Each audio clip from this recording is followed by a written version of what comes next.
You're listening to PetLifeRadio.com.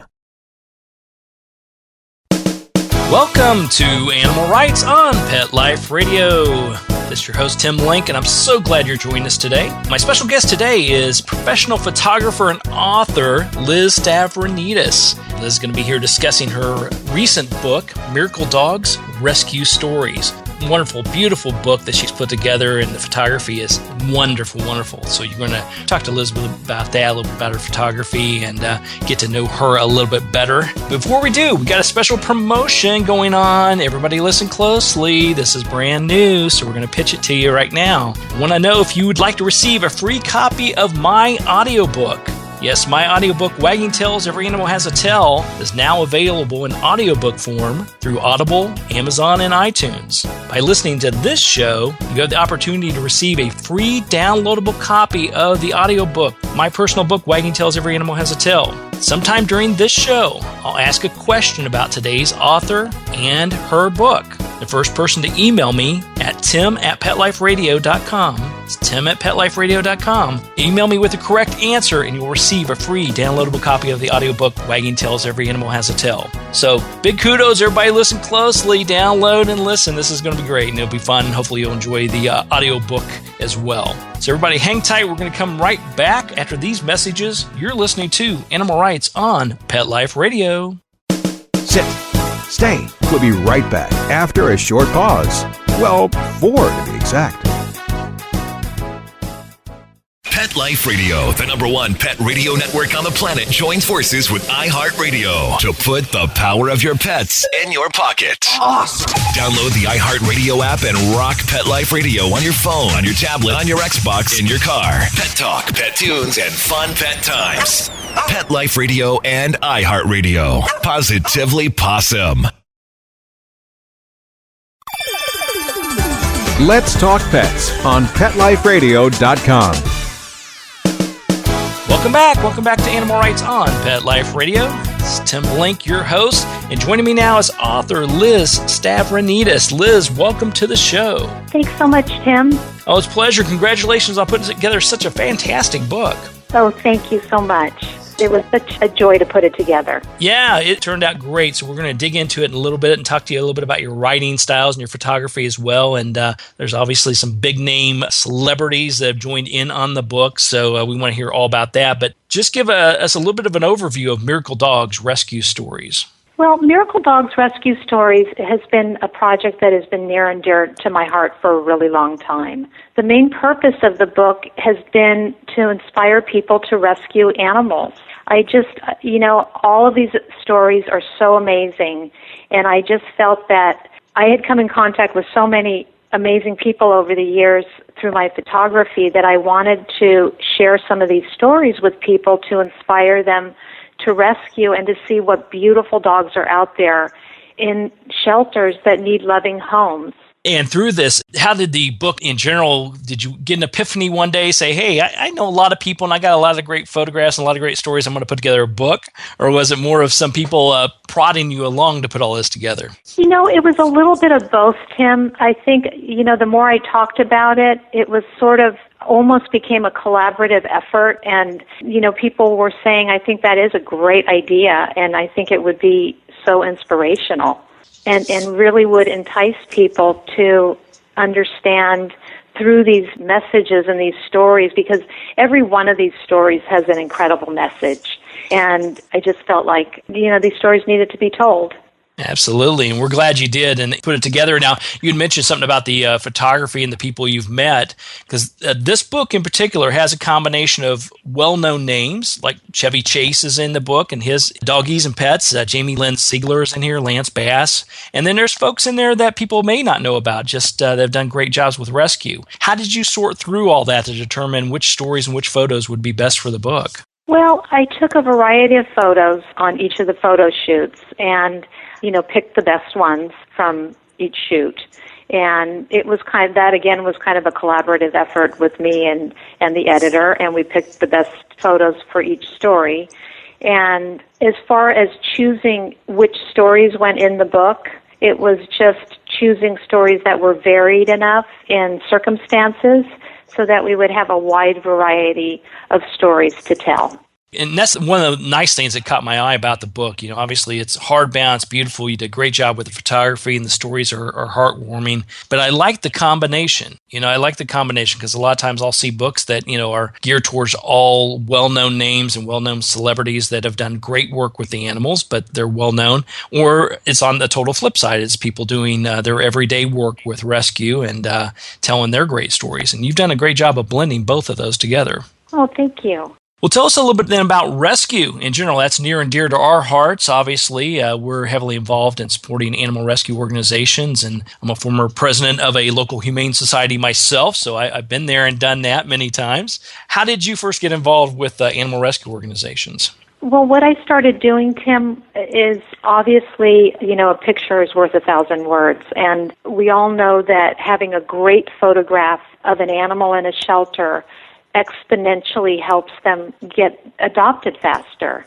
Exactly. So, I started volunteering my time, and when, time and time again this would happen, that people would see these photographs, and there's so many photographers out there doing the same thing, and it really helps these animals get out of these shelters so much quicker. And it just became so rewarding to me that even sometimes I would have people coming over to my home and they'd see a picture that I was editing and they'd go, "Oh my goodness, that dog." And some of them got adopted just with friends coming over. So it's just the combination of having that happen to me personally through the photography and then hearing these wonderful stories. I just felt that, this book had to happen. Absolutely. Well, good stuff. Good kudos on you for helping out. Are there any particular rescues you work closer with in your area? The one rescue that is very near and dear to my heart, because it's where I got my little dog Enzo from, is the Pet Rescue Center here in Coachella, which is run by a wonderful person named Christine Madruga. She's been doing this for many, many years now, and it's a wonderful organization. Excellent. So everybody take a look at that. And do you have a website handy by chance, Liz? Yes, actually you can go to my website is lizstavrinides.com. LizStavrinides.com. Everybody check that out. We'll post that online as well. Everybody take a look at that. Take a look at the book and obviously the rescues that Liz is involved in. So we're going to take a real quick break here. We'll continue our conversation with author Liz Stavrinides after these messages from our sponsors. You're listening to Animal Rights on Pet Life Radio. Sit. Stay. We'll be right back after a short pause. Well, 4 to be exact. It's DesignerPetSweaters.com, the latest fashion trends for our furry friends. Hand-knitted designer sweaters for your precious pup or cool cat. Beautiful couture patterns for your pets, including custom-knitted formal wear, casual wear, yachting, and even sports themed. Many designer pet sweaters include feathered tammy hats, top hats, and a lot of sparkle. Each sweater includes leg loops, front paw sleeves, and leash opening. Visit DesignerPetSweaters.com to order your four-legged fashions today. Your pets will stay warm for the winter and be runway ready. Large or small, we fit them all. DesignerPetSweaters.com. Dogs leave fur wherever they go. It collects all over the home. There are many tools designed to stop dog hair spreading, but their effectiveness varies, and afterwards you have to clean the tool, then the floor. With the Dyson Groom Tool, you simply deploy the bristles, then gently brush the coat. Loose fur is removed, while dead skin and allergens are captured by the vacuum. And to clean up, you simply release the trigger. To get this awesome Dyson Groom Tool, go to DysonDeals.com. That's DysonDeals.com.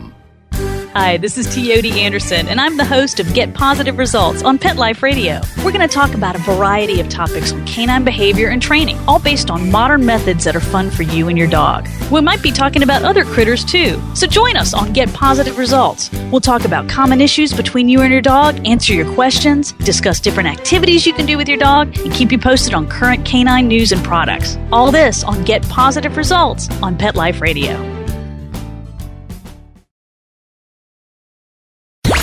Let's talk pets. Let's talk pets On Pet Life Radio. Pet Life Radio. PetLifeRadio.com. Welcome back to Animal Rights on Pet Life Radio. Hey, we've got a wonderful opportunity for you to learn to communicate with the animals at a little bit deeper level and understand them a little bit better. We're offering a downloadable class called Learning to Communicate with Animals. It's a 4-part on-demand workshop where you'll learn the essential techniques that are necessary to communicate with animals, including basic animal communication, breathing, meditation, all the wonderful things you need to do to be able to connect with your animals at a little bit deeper level. To find out more about learning to communicate with animals, you can go to the animal rights section of Pet Life Radio and learn more about it and purchase it through Pet Life Radio. So everybody take a look at that, see if that resonates with you, and be able to help those animals and learn a little bit more about them and connect with them at a deeper level. So we're back here with author Liz Stavrinides, talking to her about her recent book, Miracle Dogs Rescue Stories. Now, Liz, before the break, we talked a little bit about the book and your involvement with rescue. But how did the process come about with the book itself? Tell us a little bit about the actual writing and putting it all together. Was it very easy to do? Was it very hard to do? What was it like to become an author putting together such a great book? Yeah, I really have more of my expertise is from the photography end. So really, Tim, I mean, the way that it worked was I would know something about the story, obviously, ahead of time before I would travel to the destination to photograph the family and the dogs. And, you know, sometimes I would get a story emailed to me ahead of time, or sometimes I would interview the family while we were doing the photo shoot or after. And then I would process the photographs and pretty much take their notes and, you know, write the stories. And that's pretty much how the process worked.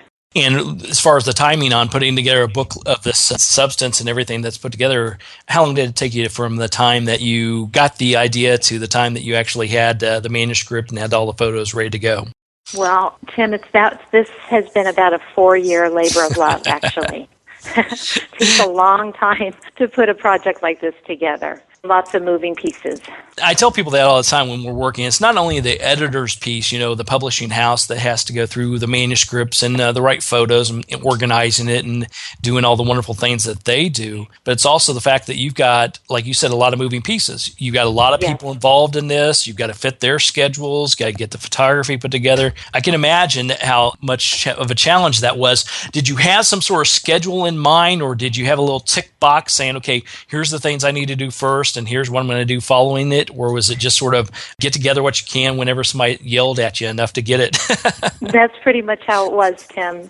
Because, again, like you said earlier, it really was working around everybody's schedule. And, you know, and especially with the celebrities in the book, you know, I had to work really, because they're so busy, had to work around their schedule. That's pretty much how that worked. Yeah. Now, tell us a little bit about your day job as a professional photographer. What are you most involved in? Is it the animal rescues and working with people and their animals, or what are some of the other projects you work with? Yes, I do photo shoots for people, and I do a lot of work for the rescues that I'm involved with. And, you know, predominantly the last, you know, at least couple years of my life has really been spent working the majority of my time on this project. But, of course, I take other clients, and, you know, I've done all kinds of photography, but I've really been focusing my photography on pets and pet rescue the last many years. Now, we know with working with pets, it can be obviously a ton of fun, and some of them are, let's say, more of a ham bone than others. What are some of the challenges that you've run into, or some funny stories that you've run into in trying to get the perfect photo of a particular animal? You know, I think that what it all boils down to is you just have to be incredibly patient, and you just have to let the animal be comfortable around you and never force them to do something that they don't want to do. So, you know, the whole idea is to get a natural photograph of them and have them be happy and not stressed out. So that's, you know, it's just sometimes some photo shoots go really fast and others take a lot longer because some dogs aren't really comfortable around a camera. So it's just, you know, you have to do it on each little animal is individual. That's right, because we've talked about that, you know, on the show quite a bit in the past, because it's not only breed specific, you know, whether we're talking dogs, cats, whatever it may be, and it's not even the breed within that group. It's more of their individual personalities, because wouldn't you say each one of them have their own unique personality? Yes, they do. And I imagine you as a photographer in working with the animals, you have to quickly find out what their personality is all about and what their hot buttons are. That's true. Absolutely. in putting together this book, are there any funny stories that you've run into or any particular challenges where you couldn't get a particular dog to cooperate, or maybe you were taking photos of several at a time and you've got 2 of the 3 that would cooperate but not the other scoundrel? Yeah, definitely taking multiple dogs in the photo shoot was a challenge. But actually, I did accomplish to get a great photograph of Peter Marshall and Lori Marshall's beautiful rescue dogs on a bench in their garden with all of them in a row, and it really turned out great. And they're really happy with that photograph. I gave one to them. Oh, that's nice. That's nice. Well, how did you come about choosing, let's look at it from the celebrity standpoint, are these people you've known in the past, clients you've run into in the past, or is it a matter of tracking down the right and perfect people and seeing if you can convince them to help you out, or how did that process work out? You know, really, Tim, what it boiled down to is people introduced me to them. And actually, when I did Peter Marshall and Lori Marshall's photo shoot, he was so gracious that he actually opened up his address book and he introduced me to a lot more people. And the project just kind of organically grew as I continued to photograph more people. And people would, you know, kind of connect the dots with people that they knew. And just like anything, you know, people just wanted to share and support the project and really do whatever they could to help bring this project to life. That's wonderful. And I think when we take a look at it, you know, outsiders looking at, especially from the celebrity standpoint, you know, it's easy to get caught up on all that, all the Hollywood and all the hype behind it. But they're just regular people like we are wanting to help the animals, wouldn't you say? Yes, they are. They absolutely are. Everybody in this book is just so lovely and cares about these animals so much. And, you know, everybody feels a part of this project. And they've done a great job with it as well. And the photos are, once again, just fabulous, how you put all that together and actually just highlighted. And I just like the assortment of people that are in here. I'll re-highlight that again. It's just such a broad range of stories and broad range of beautiful photos and people from all walks of life. Now, I can't let you get out of here without telling us a little bit about your babies. We see them, they're pictured in the book. Tell me their names and their breeds and a little bit about how they came into your life. Okay. Well, Jack is a big bundle of joy. He's getting older now. He's 13 years old. He's a Wheaten Terrier Poodle mix, and he's just the sweetest boy on the planet. Everybody that meets him falls in love. And then there's my little boy Enzo, who I adopted from the Pet Rescue Center. Christine Madruga actually saved his life. He was in really bad shape. He just is like my little soulmate. And Ollie, our little Ollie, who's in the picture with me on the back cover, is a friend's dog, actually, that we were fostering for her for a while. And he's kind of like Jack and Enzo's cousin, so they see each other all the time. And he took the great opportunity to get in the photo so his likeness could be there for eternity. Right, exactly. So, good stuff. Beautiful pictures. He did a great job with that as well. So everybody will see the beautiful pictures of Jack, Enzo, Ollie, and yourself, of course, Liz. Thanks, Tim. Well, we're getting ready to come to the end of the show today. Tell us once again how people can find out more about you and what's going on in your world, and also find out more about Miracle Dogs Rescue Stories. Okay, if you want to go to Facebook/MiracleDogsRescueStories.com, you can find out about different events that are coming up, or you can go to LizStavrinides.com to see more of my work and find out what else is going on in upcoming months. All right. So everybody take a look at that. We'll post it online as well so everybody will have it and learn more about what's going on, and obviously see if there are some ways that our wonderful listeners can help you with not only the book, Miracle Dogs Rescue Stories, but also all your wonderful initiatives with working with animal rescue organizations. So Liz, once again, thanks for coming on the show today. We really appreciate it. Kudos on the book, and keep helping all those beautiful doggies and all those wonderful rescues. Thank you so much for having me, Tim. I really appreciate it. It was our pleasure. Well, we're coming to the end of the show today, so I'd like to thank everyone for listening to the Animal Rights Show on Pet Life Radio. Also like to thank our sponsors and producers for making the show possible. To find out more about me, Tim Link, and the other guests that I've interviewed on the Animal Rights Show, please visit PetLifeRadio.com, click on the Animal Rights icon, and download the episodes and listen to all the wonderful authors and writers and bloggers that we have interviewed on the show. And while you're there, be sure to check out all the other wonderful hosts and shows on Pet Life Radio. It's PetLifeRadio.com. If you have any questions, comments, or ideas for the show, please email me at tim@PetLifeRadio.com, and I'll be glad to answer your questions, entertain your comments, and bring on the people you want to hear most onto the show. Also, here's your chance to win a copy of my audiobook, Wagging Tails, Every Animal Has a Tail. Question for the day is, what are the names of Liz's 3 furry babies? Everybody, write that down, jot it down, email me quickly at tim@petliferadio.com. Give me the names of Liz's 3 beautiful babies that we talked about on the show today, and I'll be glad to send you, the first person, I should say, send you a copy of the audiobook, Wagging Tails, Every Animal Has a Tail. So, until next time, write a great story about the animals in your life. Share it in a blog, article, or in a book. And who knows, you may be the next guest on Animal Rights on Pet Life Radio. Have a great day. Let's Talk Pets, every week on demand, only on PetLifeRadio.com.